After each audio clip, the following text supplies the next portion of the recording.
Pwede ba itong ginagawa namin? Pwede ba tayo dito? Oo, pwede. Ito yung dahilan ba't kami madedeport. You're out! Welcome to Taipei. You're the only light that's Kayo ngayon ay nanonood ng Taiwan Tip to Tip. Isang bagong bike touring series na naman ng mga bugoy na bikers outside the Philippine Islands. Ngayong season na to, samahan nyo kami magbike mula sa pinakailalim hanggang sa pinaka-norte ng Taiwan. Kaya tutok lang kayo weekly every Monday, 7 PM para makasama kayo sa bike touring adventures namin. Okay?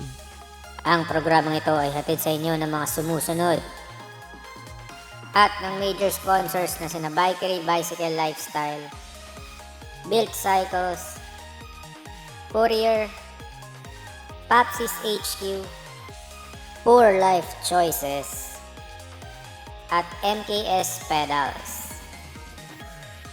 Ayos ba? Kung mahilig kayong mag-accessorize ng inyong bikes, magkakasundo tayo nila Bikery dyan.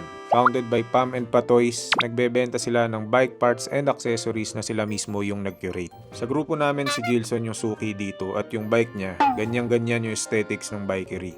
So kung trip nyong magbike with style, visit Bikery Bicycle Lifestyle. Dito sa Papsis, merong bikes, cafe at music. Nag-start sila sa bike services at coffee hanggang sa lumago ito into a full-blown cafe. At ngayon nagkakaroon din sila ng music events na may tumutugtog ng mga sikat na banda. At yung gamit kong Manuel Peblito dito sa Taiwan, sa kanila din galing yan. Kaya check out nyo yung branches ng Papsis, links in the description down below.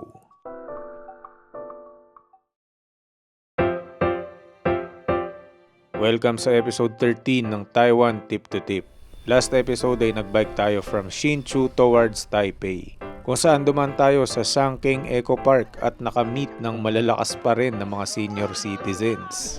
呢種人道誒，哇，聽有冇？ At kumain ng super late lunch sa Yellow House dito sa Taoyuan. Sarap ng bigote mo ah.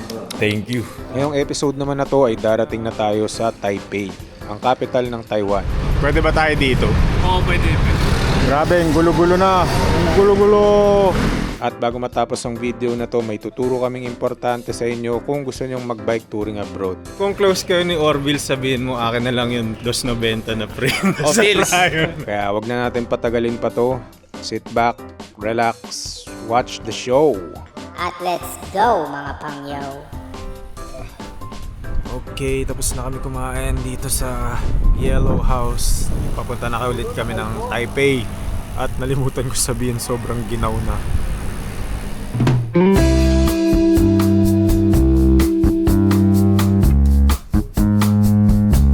Wait, bago kayo umalis dyan sa Yellow House, inggitin mo muna yung mga viewers sa kung anong kinain nyo dyan. Lahat kami umorder ng burrito.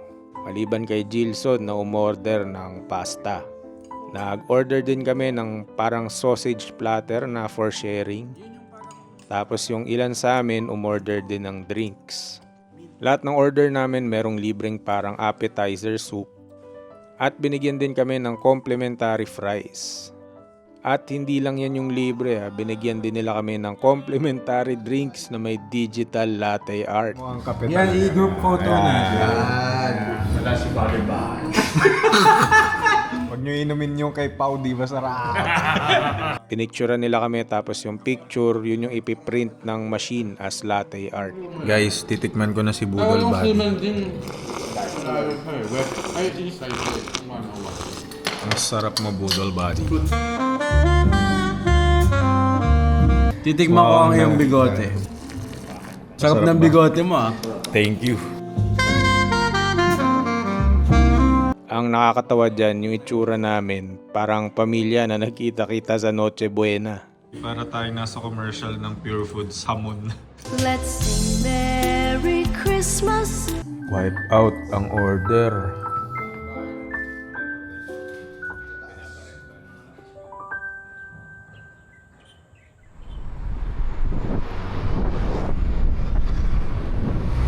Malaki yung trabaho ng owner ng resto para ma-afford niya yung ganyang bahay at lote. Tsaka paano na-afford yung ganong lifestyle na nagugupit-gupit na lang siya ng mga flowers. After namin kumain, bumalik na kami sa napakahabang bike lane na naman.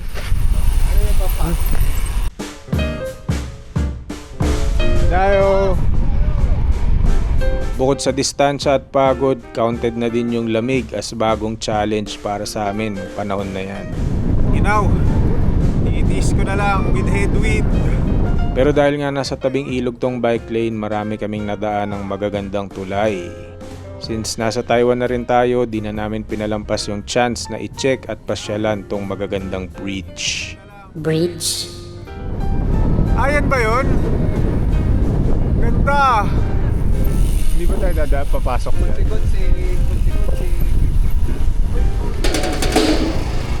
Ah, bigat. Grabe. 27 kilograms. Ngihaw. Hindi daw eh.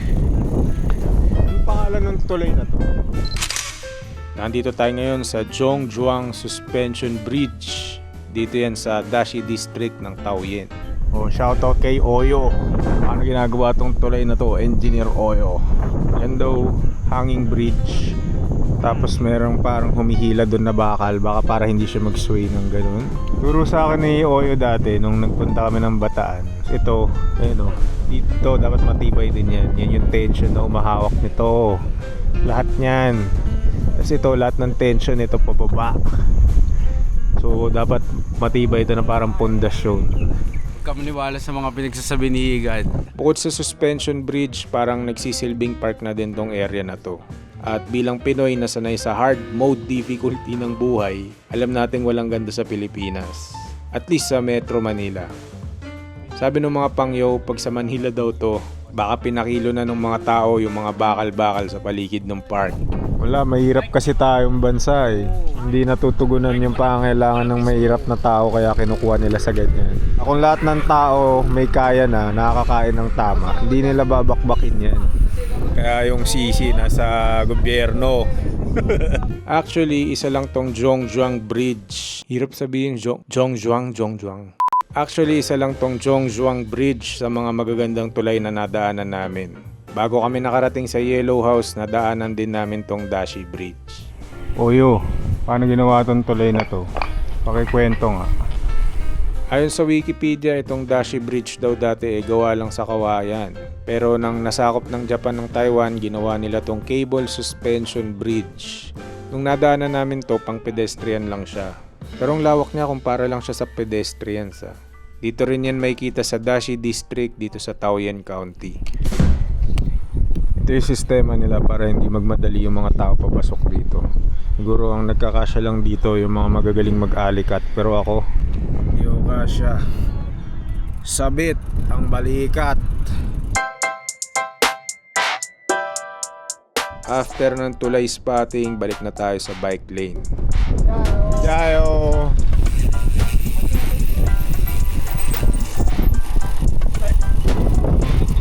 Mahaba ng bike lane na to Marami siyang natatagos, hindi lang mga highway, mga park. Ngayon naman nandito na tayo sa bukid. Kanina pa kami nadadaan sa farmlands. Kaliwa namin nandyan yung highway na malaki. Ito sa kanan, mga bundok. Pero hindi nadaanan namin. Parang maliit na bypass road para sa mga magsasaka siguro to. Tsaka yung mga taong taga dito. Ayan o. At maya't maya maamoy nyo yung mga fertilizer. Sino yung mga farmer dito na subscribers, followers natin? Ano to? Sibuyas ba to?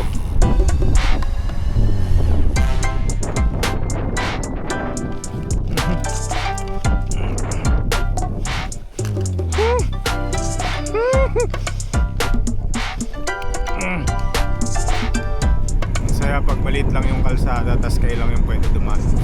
Parang nasa trailer. Pero maganda yung view, maganda yung hangin. Feel mo lahat. Sarap. 23 kilometers Dahan River. So itong bike lane na to, 23 kilometers daw. Yung buong kahabaan nun, bike lane. Oy, motor! Marlo! Motor! Ang galing, hindi sila binusinahan. Sa Pilipinas sana may ganito, no? Parang i-bypass nila yung EDSA para doon sa mga nagbabike. Kaya lang, pag gumawa ka ng gantong park dito sa atin, most likely, magkakaroon ng hold-upan. Mali, ikot. Kamali kami daan. Dead end pala yun. Ang daming mga bata.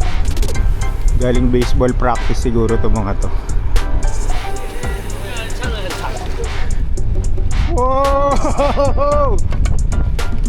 Paminsan-minsan napuputol yung bike lane pero mabilis naman siyang nadudugtungan ng susunod. So all in all, para siyang series ng magkakasunod na pedestrian lanes na parallel sa highway. Wow! Ganda. Lupit oh, may tunnel na bridge, tunnel. Tunnel bridge? Yeah. Tignan niyo yung bike lane. Nasa kanan, sa kaliwa. May malaking damuhan. Tapos highway. Galing. Super ultra protected bike lane. RC. After a while, may nadaanan kaming parang bakanteng lote na may racetrack for radio-controlled cars. Yan sila, ilaruan ng RC. Mahirap na namang hindi mainggit kung makakakita ka ng gantong, ano ba tawag dyan? May ganito ba sa Pilipinas na libre? Tayo, wala tayong pera para sa ganyan. Marami tayong gastusin. Parang tayo yung mga, Mami, bili mo ako ng ganito, Mami. Di pwede, wala kang pang matrikula. Ganyan yung bansa natin Dito, Mami, gusto ko ng racetrack. Sige anak, ilan gusto mo? Kasi maraming pera yung bansa nila. Ilang minuto na nakakalipas, bike lane pa rin. Tabi ng highway. Doon ata kami papunta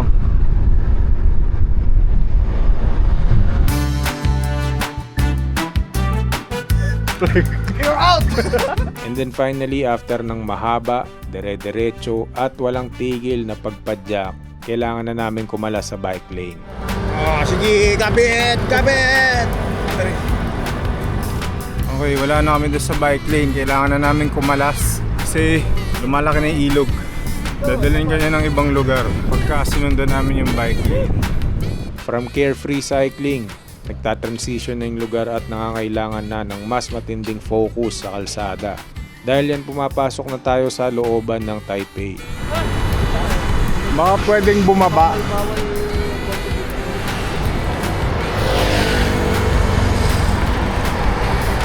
May mga kalye na parang bawal ang bike. May times na nangangapa na lang kami kung dapat bang nandito kami sa lugar na to o hindi. Pwede ba itong ginagawa namin? Pwede ba tayo dito? Oo, pwede. Ang hirap na mag-navigate. Papasok na kami ng Taipei.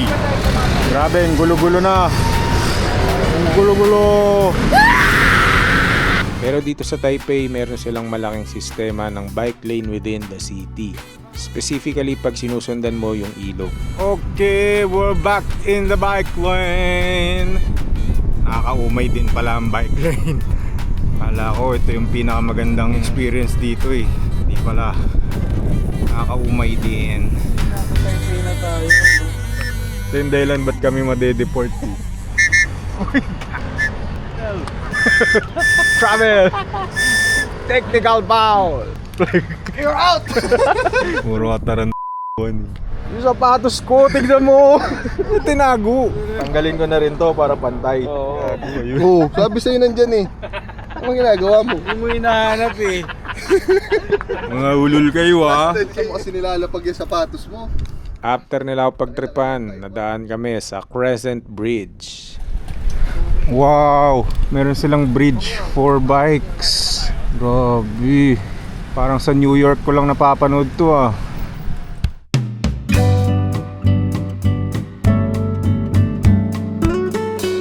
Ito lang naman daw yung longest double span steel bridge ng Taiwan. At perfect daw dumaan dito ng gabi kasi meron siyang pailaw. Saktong-sakto na nandito kami ng madilim na. Grabe. Ang yaman ng Taiwan. Afford nilang gumawa ng tulay for pedestrians. Wala tayong ganito eh. Yun, oh. Pwede kayo tumambay dito, may parking ng bike ko. Tapos pwede mong kadenahan.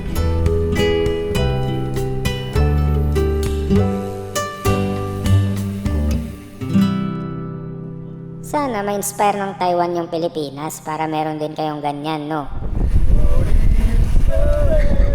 The singing choir cyclist. You're the inspiration. You wanna have your name. I wanna do is shake. Ano next kanta? Pili ka para makapirate tayo. By karaoke. Wow.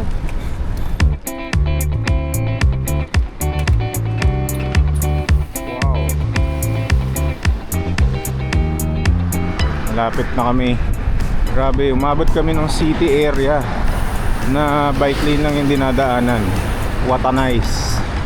Lastly, meron kaming tinawid na tulay para makarating ng Ximending. Again, yung mga tulay nila dito na pang sasakyan, merong nakaalat na space for bikes. Kaya sobrang daling makaikot within Taipei na ang nagbabike. Ganda.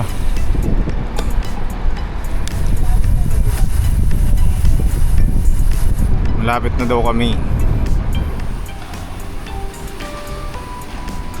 And to add insult to injury, kung inggit na tayo sa mga magagandang bagay dito sa Taiwan, tignan nyo to. Meron silang gate at pader na napakataas. Si Budol Buddy na mag-e-explain kung para saan yan. Flood control to eh. Kahit lumubog yung yung bike lane, okay lang. Basta yung behind the wall, hindi mabaha. Sinasara nila to pag baha. Yan ang totoong flood control na talagang alam mo yung pera, pinag-isipan tsaka ginamit. Malapit na kami, konting piga na lang. Sa wakas, narating na namin yung hotel namin. My loves, my real finish line. Alam mo bakit na tayo? Finish! Oh, may Wow! Grabe yung bait naman ni Jaisel. Alam mo, mabait yan si Pao pag tulog. Sobrang bait, ganito siya matulog. Oh. Ingat kayo.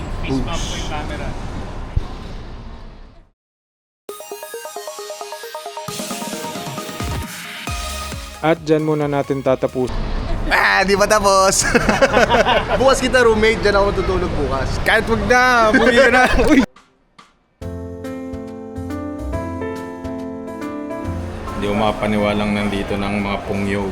Kanina puro bike lane lang kami, puro puno. Tapos konting tagos lang ng pader. It's Ximending! O, pasok. Sige lang, kayo, ikaw Sham, kung gusto mo. Ay! Wala. Yung condo, ay yung accommodation namin nasa 10th floor. Mukha raw balagbag sa labas, pero okay naman daw sa loob. Anong floor to? 9, 10. Let's go. Dito pala kami nag-check-in sa Diary of Ximen Hotel. Parang title ng K-drama. Again, pwede ipasok yung bike dito at maraming mga Pinoy na naka-check-in dito sa hotel. May Filipino. Filipino. Mga kababayan. Tagay daw. Oo, tagay daw. Hello po. Dito na lang ulit namin nakita si Father Bud. Uy, Father Bud.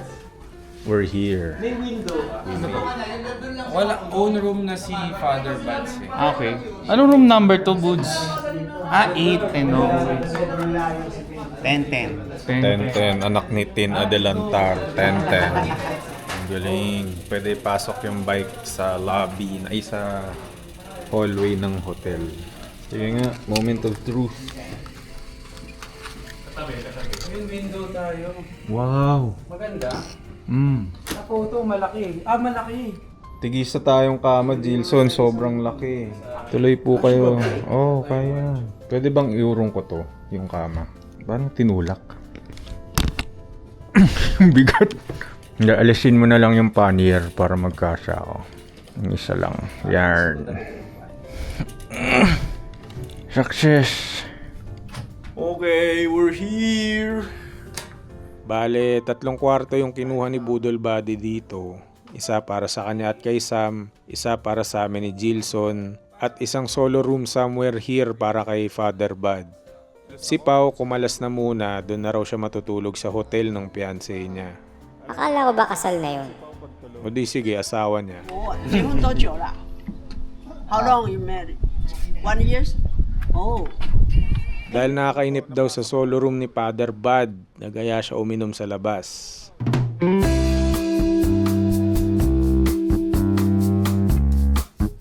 Para na rin daw i-celebrate yung pagdating namin dito sa capital ng Taiwan. Dito niya kami dinala sa baluarte niya sa isang izakaya dito sa Ximending. Dito niya kami dinala kasi mas familiar sa kanya yung mga drinks at pulutan dito. Kung di nyo pa napapanood yung duo trip namin ni Father Bud sa Japan, panoorin nyo yun. Ina-experience niya sa akin kung paano mag-inom ang mga Hapon. Napag-impake pa ba tayo ito mamaya? Ako na mag-order. Yeah! Ikaw na. Kakain na lang kayo. Pag ayaw nyo na mamili. Pero okay lang ako may rice.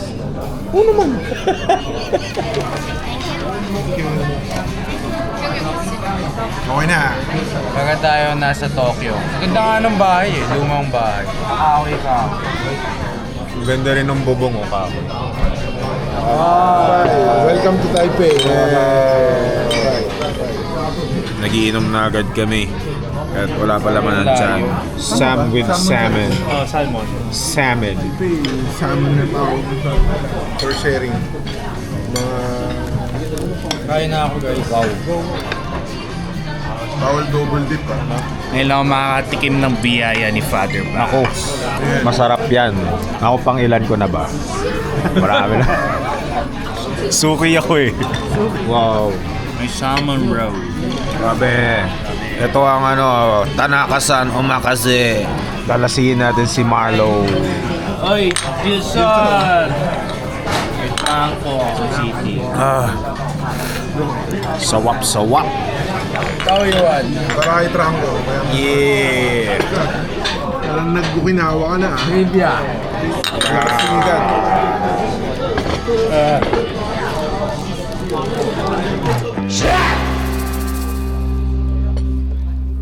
Noong medyo tinatamahan na kami ng alak, umalis na kami. Di namin plano mawarak.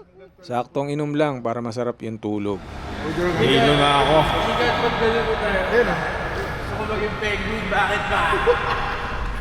Hilo na ako.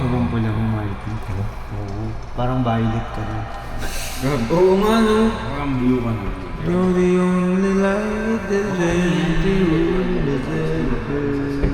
Life without you is gonna be bluer than 初めての日本バイクツアーでは MKS ガマを使っていました。長野の山道から東京の街中までこのペダルと一緒に走りました。実際にこのペダルが作られているところも見て、さらに安心して使えるようになりました。丈夫な日本製ペダルを探しているなら、ぜひ MKS ペダルを試してみてください。 Ano daw? Quality bike parts meron sa Build Cycles niyan. Nagpa-bike wash, tune-up, overhaul, and maintenance din sila sa lahat ng klase ng bikes. At maganda yung customer service nila. Magaling yung mga mekaniko at mabait yung mga staff. At huwag kayong mahihiyang dumalaw, welcome lahat dito, mapa newbie bikers or seasoned cyclists. Kaya visit the branches of Build Cycles, links in the description down below.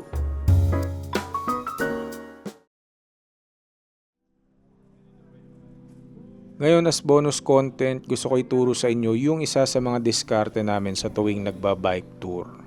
Ang tinutukoy ko ay kung paano kayo makakasecure ng bike box para ma-load yung bike nyo sa eroplano pabalik ng Pilipinas. So para to do sa mga taong nagtitipid at plano mag-bike from point A to point B nang walang balikan sa previous destination. Diba upon arrival meron na kayong bike box. Ito yung pinaglagyan ng bike nyo from Pilipinas. Ngayon, kung kagaya nyo kami na walang means dalhin yung lumang bike box sa endpoint ng bike tour, kailangan nyo makahanap ng bago. Sa season 1 ng GCN, dinispose namin yung mga kahon namin sa unang hotel pa lang. Tapos yung bike boxes namin pa uwi, nang hingi na lang kami kay Blue Lug. Buti na lang may naging kaibigan si Chris na taga Blue Lag, si Shami kung naalala niyo yun. So nakiusap si Chris na ipagtabi kami ng 4 na boxes. Ngayon naman dito sa Taiwan, kailangan din namin makasecure ng bagong mga bike box dahil iniwan na namin yung luma doon sa Kinting. Dito na papasok si Milo. Kaibigan siya ni Budol Buddy na nagkataong nakatira din dito sa Taiwan. So sa kanya kami nagpa-secure ng mga bike box. Malaking bagay yung mga kahon na yun kasi hindi mo mauuwi yung bike mo sa Pilipinas pag wala kang lalagyan. Kaya malaki yung pasasalamat namin kay Milo at Sheila nung araw na to. Eto, panoorin nyo kung paano namin kinuha yung mga kahon namin sa kanila. Ito si Milo. Siya ba yung kaibigan ni Orville na nag-bike? Oo, siya. Si Milo, Pinoy siya, nakapangasawa ng Taiwanese. Tapos close niya si Orville ng Tryon. Pero ano ka nun, idol ka nun. Pwede bang sabihan mo si Milo na sabihan si Orville na libre na lang yung 290 Barcelona? Yeah, sabihin mo dyan. Papatugin naman niya. Huwag natin sabihin na kasama si Higas. Kukunin na namin yung mga karton ng bike kay Mr. Milo. Growing up with Olympic energy. Tagasan ba siya? Taga UST. Ha? Sa UST siya nag-college. Anong course din? Taiwan, BS Taiwanese. Lahat yun na lang in-enroll ko para nandito din ako ngayon. Oo. Sige naman ba? Hindi ko alam. Si Sam na pagalitan kanina nakita niyo Nakita ba? ko nga ano nangyari? Parang gusto niyang padaliin yung buhay ng ate. Parang gusto niya sabihin na etong 2 plastic, 2 pork na lang na siopaw. Tapos nagkalituhan sila. Yung ate, nabibigay na yung mga siopaw na naka-plastic pero pinapabago ni Sam. Tapos na bad trip yung ate sa nakunan ko yun, Sam. Cotton 4K.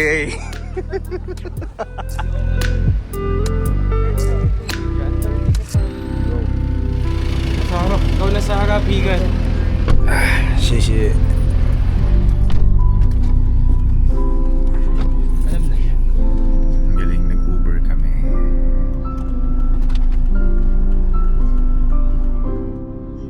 Masaya ako na na-experience ko mag-Uber dito sa Taiwan. Kasi kung mag-isa lang ako, hindi ko gagawin yan, kuripot ako eh. Tsaka nag-iipon tayo ng pera para mabili natin yung napakagandang wheelset ni Father Bud. No, isang araw kinikwento ko lang kay Higas. Ang ganda nung kay Father Bud sa 32 inner. Sabi niya agad, first tips ako doon. Wala pa ako sinasabi.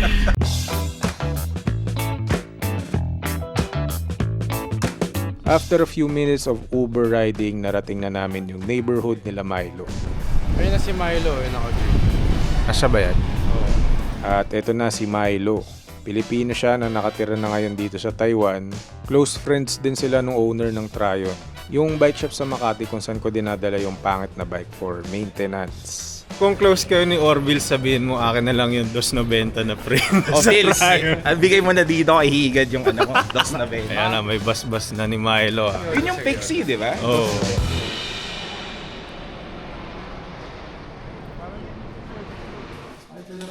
Ayun. Dami. Christmas gift ko sa'yo. Alam mo ba Milo na sobrang laking tulong niyan. Talaga. Kasi Literal. Literal, di kami makakauwi. Si Father Bud lang makakauwi sa inyo. paano mo inuwi yung dalawa ng nakabas? Itong dalawa, bit-bit ko dun sa pinawid ko. Ito Hello. pinas ko. Patagilid. Sa likod pahiga. Tapos up to 3 na patong. Ang galing ko na yung staple Hindi mo kaya kamayin yan, ang tigas niyan. Ayan, pwede na ito yung flat. Pakan mo sa agad. Parang sa gitna. Hawakan Ayan, mo. ayan. Ayun. Yan, ganito yung, kahit yung Blue Lag, ganito sila mag-store ng yung bike boxes. Ayan, isang Uber, kasya na ito. Isa to doon sa mga essentials ng pagbabike touring abroad, yung pag-secure ng box pa uwi. Not unless meron kayo ng box na malaki na alam nyo paano ito transport. Pero kami, mga nagtitipid, kailangan namin dumiskarte ng bike box sa mga kakilala namin. So doon na papasok yung kaibigan mo, ganyan. Kailangan humanap ka ng kakilala or way para makasecure ng box. Kaya tuwing makakakita kayo ng bike box abroad, malaki yung value nun for bike touring. More than value ng kalakal. Yan yung ticket nyo para makauwi kasama yung bike nyo. Dami naming kalakal for today's video. Negosyo sa Taiwan, magkalakal lang ako. Ay, habang busy kami sa parking area nila, bumaba na si Sheila, yung wife ni Milo. How many days? 8 days? Oh yeah, 8 days. But we'll be here until 24. Yeah, we're spending a bit more time in Taipei. Okay. She already did the Taiwan. Yeah, around. But because I joined the Panis tayo, travel panis. agent. At hindi pa dyan natatapos yung taglay na kagandahang loob ni Milo at Sheila. In-invite pa nila kami mag-lunch sa labas. Road trip! What's the best month to do bike touring here in Now, I think you met a good weather. Before, I did it in November. But I think if you're gonna vlog it, it's better during typhoon season. That's too dramatic. For the drama. That's called Survivor. Survivor Taiwan. Nakain kami sa Thai restaurant. Bilang pasasalamat sa mga bike box. Uy, kumain ka na. Tadeo. Kumain ka muna. Uy, Tadeo. Ako to. Pineapple Express pala. Thank you ah. Galing. Nahatid pa tayo.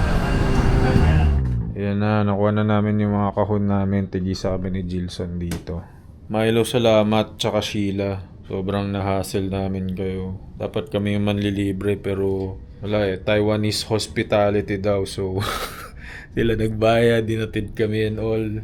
Thank you. Bawi kami sa Pilipinas. Salamat.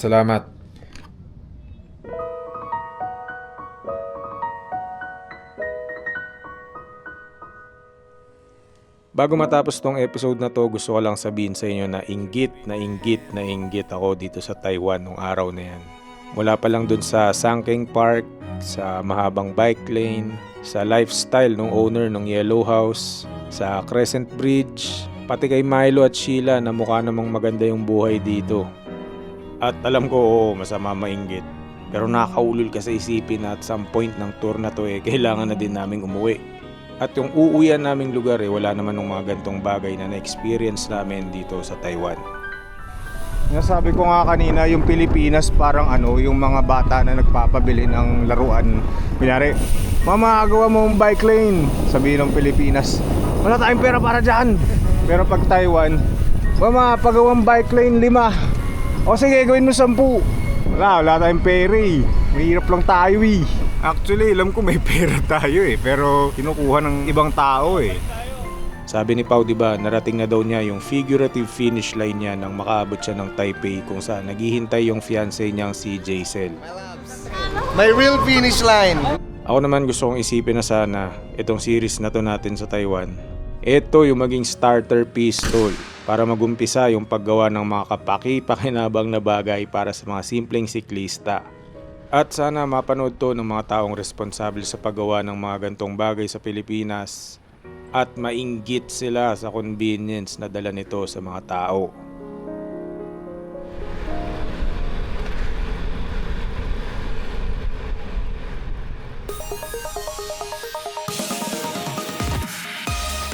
At dyan muna natin tatapusin ang episode na to pero recap muna kung nasa na ba tayo dito sa kabuuang ruta natin sa Taiwan. Dito tayo nagumpisa sa Yellow House. At dito naman tayo natapos sa Taipei. Matatapos na din tong series na to.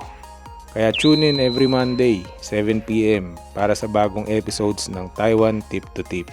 Ako si Higad Pating, gumagawa ako ng cycling at travel videos.